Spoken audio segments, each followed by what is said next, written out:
¿Qué tal? ¿Cómo están? En esta ocasión, para continuar con nuestra serie de cápsulas relativas a los temas de la desigualdad y la justicia social, nos vamos a concentrar en el análisis, aunque sea general, de uno de los autores más importantes para las ideas de la justicia en general. Me refiero al norteamericano John Rawls y en particular a la importancia de su libro La teoría de la justicia. Bueno, para dar una breve referencia que nos ponga en contexto, nuestro autor John Rawls nació el 21 de febrero en 1921 en la ciudad de Baltimore, en Maryland, y en 1943, una vez finalizados sus estudios de filosofía, tuvo que enlistarse en el ejército. Esta experiencia más tarde la referiría como no particularmente importante ni exitosa. En 1950 obtiene el doctorado en filosofía en la Universidad de Princeton. Hay que señalar que su trayectoria académica se desarrolló en varias instituciones, básicamente en Princeton, en Oxford University, en Cornell, en el Massachusetts Institute of Technology y en Harvard, que es en donde en 1962 finalmente obtiene su plaza de profesor, la cual ocuparía hasta la década de 1990. Y finalmente fallecería el 22 de noviembre de 2002 en la ciudad de Lexington, Massachusetts. Bueno, su obra académica básicamente se centra y gira alrededor de la publicación de su libro de A Theory of Justice de 1971, el cual habíamos referido antes, el cual se vio corregido posteriormente en 1993 con la aparición de su libro Political Liberalism y en 1999 The Law of Peoples. En el año 2000 publicaría sus Lectures on History of Moral Philosophy y en 2001 realizaría el planteamiento final de su teoría de la justicia en el libro Justice as Fairness. En 2007 complementaría su obra con la publicación de Lectures on the History of Political Philosophy y en 2010 A Brief Inquiry into the Meaning of Sin and Faith. Pero lo justo sería señalar que básicamente su aportación más relevante fue su libro de A Theory of Justice, que aquí tenemos para señalarlo para que lo conozcan, y que todo lo que vino después generalmente fue una reelaboración o una forma de precisar lo que había señalado en esta obra. Bueno, la influencia de Rawls es muy profunda en el campo de la filosofía política y de la filosofía en general. De hecho, podemos decir que escribió el libro más influyente de la filosofía política en la segunda mitad del siglo XX y que vino a cambiar todo lo que se hacía en filosofía. Hasta antes, básicamente, la filosofía se entendía como análisis del lenguaje o profundizaciones en la teoría del conocimiento o materias similares. En el caso de la filosofía política, la mayor parte de los autores elaboraban historia de las ideas políticas, pero no discusiones profundas o análisis profundos sobre planteamientos políticos. En este sentido, el libro de John Rawls vino a traer nuevos aires a la disciplina, pero sobre todo volvió a llevar por su camino original a la filosofía política, esto es, que los sistemas políticos en última instancia deben de tratar de la justicia, tal como Platón lo había entendido hace más de 2000 años. La teoría de la justicia de John Rawls, conocida como justicia como equidad o Justice as Fairness en inglés, va a centrarse o va a destacarse por varios conceptos claves, entre los cuales podemos encontrar el de posición original, el velo de la ignorancia, la estructura básica de la sociedad, la concepción del bien y los bienes sociales primarios.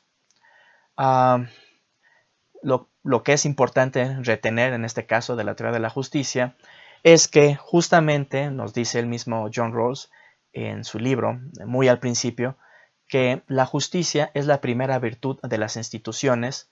tal como la verdad lo es de los sistemas de pensamiento. Entonces uno establece instituciones que se apeguen a la justicia y si estas instituciones no son justas, deberán de ser cambiadas por otras que sí lo sean, así como en los sistemas de pensamiento, en las teorías científicas,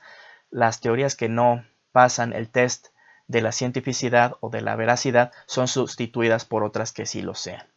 Entonces, para John Rawls, el objetivo primario de la justicia deben de ser las instituciones. Esto es la estructura básica de la sociedad.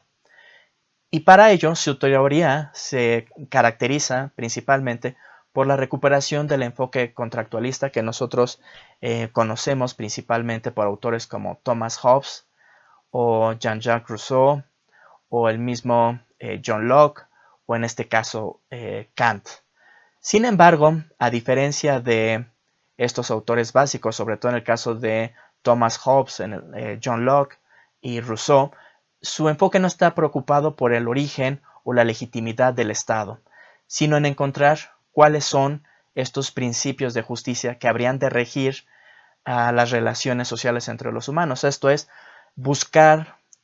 cuáles son los principios que los hombres elegirían en un estado natural y que serían regidos a partir de ellos. Justamente es la razón por la cual utiliza el enfoque contractualista, que básicamente lo concibe como un recurso heurístico, no como una explicación histórica de cómo se desarrollan las relaciones sociales o cómo se construyen los estados o los gobiernos, sino simplemente nos permite comprender a partir de este procedimiento cómo podrían encontrarse estos principios de justicia. Para ello va a ser muy importante, además del contrato, complementarlo con la idea del velo de la ignorancia. Esto se debe principalmente a que, a diferencia de una situación contractual estándar en la cual las partes conocen sus situaciones, las características de cada uno y las utilizan para negociar en su ventaja, lo que busca John Rawls es principios de justicia a partir de los cuales todas las personas que sean libres y racionales puedan conocer o puedan llegar a ellos. Y por lo tanto el velo de la ignorancia impide que conozcan al momento de negociar o al momento de contractar cuáles son sus dones, sus atributos o talentos en la situación original. Esto es básicamente los individuos que llegan a la situación contractual desconocen su edad, su sexo, su raza, su clase social, su inteligencia o sus talentos. Y por lo tanto, lo único que van a conocer es su capacidad por formular y revisar y perseguir una concepción del bien. Para ejercer tal capacidad, por lo tanto, necesitarían de los bienes básicos primarios. Pero regresando al punto, aquí lo que debe de quedar claro es que en la medida que los individuos desconozcan sus atributos, dones o talentos o características básicas como su edad, el sexo, la raza o la clase, esto los lleva a que traten de establecer principios e instituciones que se derivarán de ellos que sean lo más equitativas posibles, porque ellos no van a saber, una vez terminado el contrato y levantado el velo de la ignorancia, en qué situación van ellos a aparecer, y por lo tanto tratan de maximizar sus ventajas y de disminuir los riesgos. Entonces, esta es la importancia heurística del velo de la ignorancia al momento de establecer cuáles deberían ser esos principios de justicia a partir de los cuales la sociedad se debería de regir. Bueno, entonces ya decíamos que las instituciones para John Rawls son el objetivo principal de la justicia, y así nos los dice, por ejemplo, tal cual, al momento de señalar que el objetivo primario de los principios de justicia social es la estructura básica de la sociedad, la disposición de las instituciones sociales más importantes en un esquema de cooperación. Y más adelante va a señalar que por institución entiende un sistema público de reglas que definen cargos y posiciones con sus derechos y deberes, poderes e inmunidades, etc. Y estas reglas especifican ciertas formas de acción como permisibles y otras como prohibidas, y establecen ciertas sanciones y garantías para cuando ocurren violaciones a las reglas. Ahora bien, ¿cuáles son estos dos principios de justicia?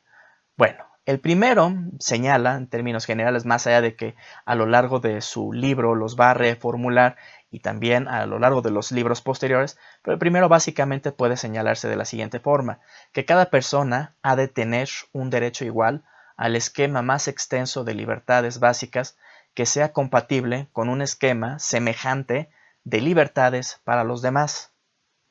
Por su parte, el segundo principio señala que las desigualdades sociales y económicas habrán de ser conformadas de modo tal que a la vez que se espere razonablemente que sean ventajosas para todos o que se vinculen a empleos y cargos asequibles para todos. En este sentido, el primer principio trata de la repartición de derechos y libertades básicas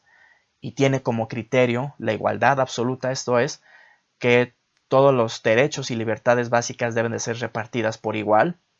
Mientras tanto, el segundo principio trata de la distribución de cargas y beneficios sociales, las cuales pueden entenderse en un primer momento como la distribución del ingreso y la riqueza, y por el otro, en el diseño de organizaciones de autoridad y de responsabilidad, esto es, el ejercicio de cargos públicos, o sea, el ejercicio del acceso a los cargos públicos, y aquí el criterio es que obviamente se debe de aspirar a la igualdad, pero que se permite, no obstante, ciertos márgenes de desigualdad. Pero para que estos márgenes de desigualdad existan, deben de operar de acuerdo al criterio de la diferencia o el principio de la diferencia o lo que se conoce como la regla del maximin, que básicamente señala que no deben de permitirse la desigualdad si no es ventajosa para todos. Esto es, solo se va a poder permitir la desigualdad o que uno genere mayor ingreso o riqueza siempre y cuando este ingreso y riqueza sea ventajosa también para los que menos tienen, para los que menos se encuentran posicionados en la sociedad. Ahora bien, una idea muy importante de estos dos principios es que se encuentran vinculados a partir de una seriación, lo que el mismo John Rawls denomina orden lexicográfico, y básicamente quiere decir que el primer principio tiene prioridad sobre el segundo. Y la consecuencia más importante de esto es que no se puede, por ejemplo, aspirar a una distribución de ingreso o riqueza que sea más ventajosa, por ejemplo, para los que menos tienen, si esto supone la privación de derechos o libertades de otro grupo. Entonces, no se puede violar el primer principio de repartición de derechos y libertades básicas, incluso si se busca justificar a partir de una mejor o más una distribución más sustantiva en términos igualitarios de cargas y beneficios sociales. Bien, ¿cuáles son los bienes primarios a partir de los cuales opera la teoría de la justicia de John Rawls? Bueno, básicamente son las libertades, oportunidades, poderes, ingresos y riquezas. Y la idea de los bienes básicos primarios es fundamental para la teoría de John Rawls porque permite hacer una distinción frente a las teorías alternativas del utilitarismo y del intuicionismo. Por ejemplo, en términos generales, el utilitarismo sostiene que el criterio a partir del cual se debe de determinar la justicia de una sociedad o la utilidad de una sociedad es aquella que maximice el bienestar del mayor número de individuos en una sociedad. A diferencia del enfoque de la teoría de la justicia como equidad, que se concentra específicamente en la distribución de estos bienes primarios. No importa en este sentido, a diferencia de lo que el utilitarismo sostiene, cuál es la maximización de ella, porque esta puede ser diferente en cada uno de los individuos e incluso podría castigar a unos cuantos individuos si esto lleva a la maximización de la utilidad general o global dentro de la sociedad. Mientras tanto, el enfoque de la teoría de la justicia como equidad de John Rawls sostiene que todos los individuos deben de tener acceso por igual a estos bienes primarios.